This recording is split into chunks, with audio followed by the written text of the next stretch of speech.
coaching this generation's real estate superstars. Harris Real Estate University.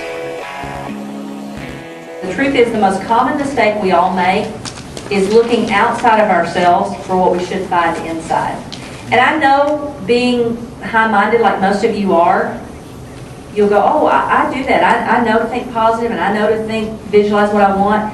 But I can promise you there's areas of your life where it's slipping, where it's not being done as well. Because when you think about looking for the answers inside, that's taking the whole life and looking at every single piece of it and saying, am I doing this here? Am I doing this there? And so the reality is it's all a state of mind. Success is no exception. Just as a true source of true happiness lies within each of us, success also comes from within. Success is a result of a very specific mental attitude. And you probably have this nailed in the real estate side of it, but when we start talking about creating that truly perfect life and then having enough passive money to fund it, then all of a sudden we may be letting things outside decide it, not things inside decide it. Call it what you like, the mentality of the rich, an attitude of success or prosperity consciousness. Financial wealth is the outward manifestation of an inner focus. It is a result of steering thoughts toward a specific financial target.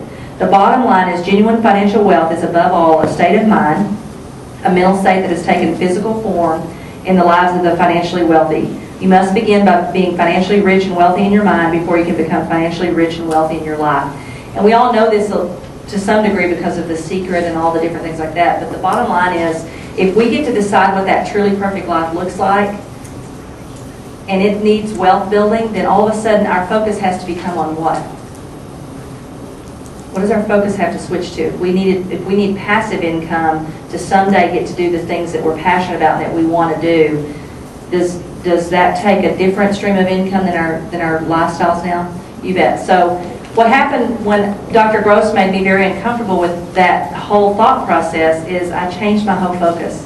I stopped reading all the books about how to make another sale, and I started reading about wealthy, successful people. And I found out that all wealthy people have probably 5 to 7 key people in their lives that contribute to where they are. And so I started saying things like, 5 to 7, where's my 5 to 7?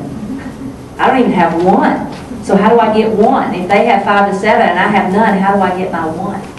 Okay, so turn the page. Let's cover a few more pages of these. The next one is about your business truly funding your perfect life. See, all of a sudden when my daughter wants to go to a private college, of course, instead of a state college, I hear people say all the time when the kids are talking to each other, they'll say, well, what college do you want to go to? And you know what I hear most of the kids say? Well, I really want to go to this college, but I'm not going to be able to. And I always ask myself and wonder if those parents really knew that somewhere back in a decision they consciously or unconsciously made, those are the choices that they were making, would they have made them differently? I believe you would. I believe if I had known in the beginning of my career that getting the listings and getting the sales and doing those things were more for the lifestyle and the choices and the options we have now, I think I would have looked at those differently. I would have been more passionate about learning my scripts and dialogues. I would have been more passionate about getting the people to price their home correctly, because it takes on a whole different meaning. It's going to propel you through the hard things. When it's about your lifestyle and your children and the choices they get to make and the things you get to do later on, it propels you through the hard stuff. I remember a story one time about a gentleman that was having a hard time getting rid of his assistant. And he wouldn't get rid of the assistant even though the assistant wasn't any good. And so he said, okay, well, here's the deal. Your kids are wanting to go to Disney World, right? Yeah, they do, real bad. Okay, well, here's the deal. You get to go tell your kids tonight that they're not going to get to go to Disney World because you have an assistant back at the office that you're unwilling to get rid of. Wow. That changes everything. All of a sudden, that assistant, keeping that assistant, has a whole different price tag to it than before he tied it to something his family or children wanted to do.